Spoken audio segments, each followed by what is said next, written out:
Hello, everyone. Dr. Victoria Skirbo here, speaking to you from the Seeds of Transformation Healing Center in Wareham, Massachusetts.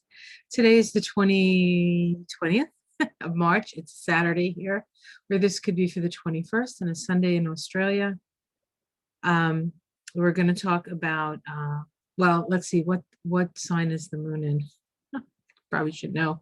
Let's see what the moon is doing today, guys.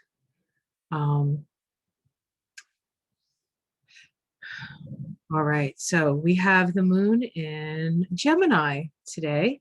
It actually just came off a conjunction as we, actually, let's see, when did that conjunction happen? I think the conjunction may have happened, could have been the Friday late, or it could have been today, Saturday early here in the States. A conjunction of the moon to the North Node.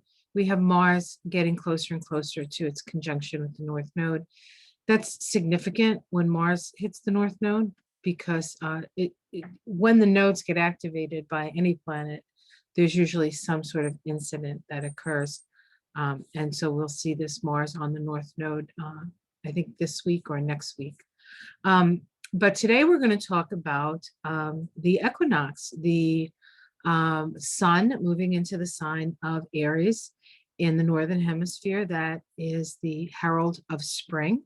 And in the Southern Hemisphere, it's the herald of fall. And so we are in a different place depending on where you're at on the planet. And what is happening is day and night are equal now. Day and night are equal. So we are as equal as we are twice a year. This occurs at the when the sun moves into Aries and when the sun moves into Libra. When the sun moves into Libra, that's the beginning of the spring for those in the Southern Hemisphere, and the beginning of the fall for those in the Northern Hemisphere. So this is a very, very potent day. It is the start of the zodiacal zodiac at 0 degrees of Aries, right? We just moved out of the end of last year's zodiacal year.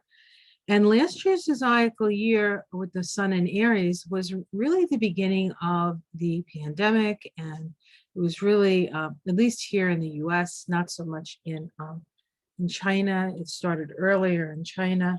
But here in the US, March was the time when things started to shut down, when we maybe for the first time realized the pickle that we were in. And when the sun was in Pisces, halfway through Aquarius and then into Pisces, which happened around February, the beginning of February to yesterday, we were in what is known as the balsamic phase of the cycle, the eightfold cycle of the year. And it was about extracting meaning from your experience. So things were very introspective. Things were very, we came up with some meaningful ideas, a lot of wisdom. It is a time when we are trying to figure out what was that all about, right? And so now we're on the other side of that. And now we have, now is the moment of sort of moving forward into the future. And you know, what wisdom you accrued in the last zodiacal cycle, it's now time to plant some of those seeds, So this is a time of planting seeds. It's a time, at least in the Northern Hemisphere, where the light is increasing now. Now the light, day by day, will increase once it reaches that balance point, that equinox point. So this is the equinox chart for the US. I have it erected for Washington, D.C. So apologize to those who do not live in America. But in America, this sort of new seed is being planted in the second house of our values. What do we value? What is important to us? It's also in the house of money, right? The house of money, the house of resources, the house of our natural resources. So this is a time of really sort of taking the wisdom that you accrued from the last cycle and planting it in the fertile soil of your resourcefulness. Now, we do have Chiron conjunct Ceres here in this chart. Of course, Chiron has been in Aries since I believe it's 2018. I'm not so sure. I think it's 2018 it moved in. Chiron in Aries is the wounded masculine. It's the wounded masculine. Some people call it the toxic masculine, but it's toxic because it's wounded. And so we are being exposed to just how disempowered the masculine feels, as at the same time as the feminine is rising,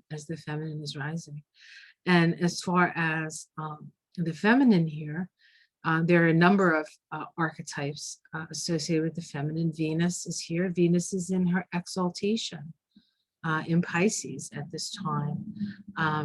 Another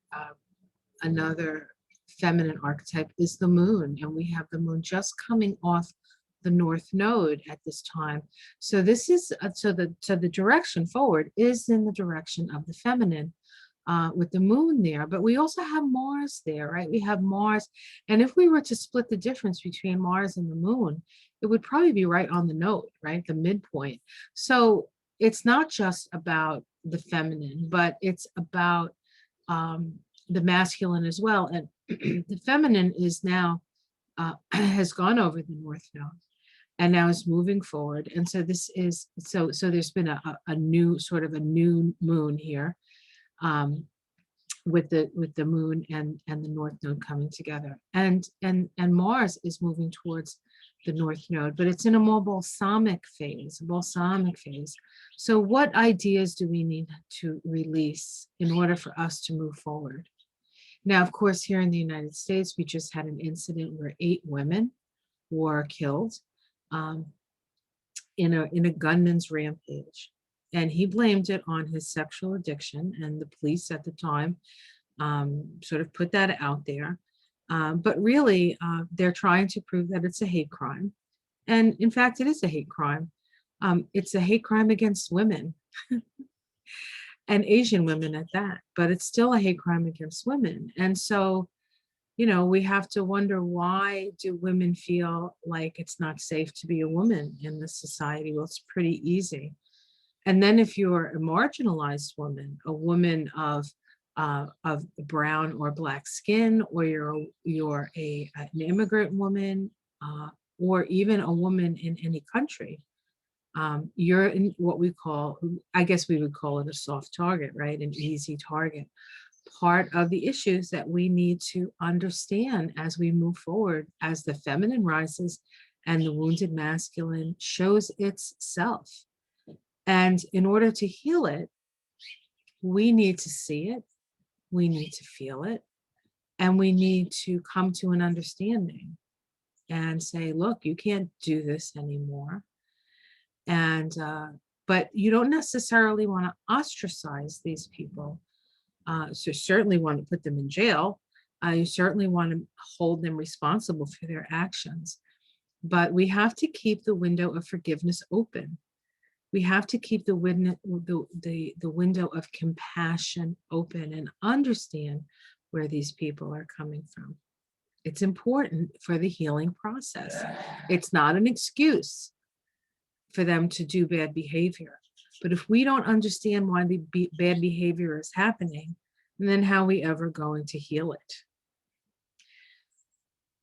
We also have Pallas Athena in a conjunction to Mercury in Pisces. This is social justice but speaking with compassion. What else is going on? And of course, we have Eris here. Eris is in Aries, has been there since 1925, has been floating around and squaring Pluto, actually, I think 5 times over the last 2 years, 2019, 2020. There were, maybe we even have one this year. I'd have to look. We've had Pluto squaring Eris. Eris takes 500 years to go around the sun.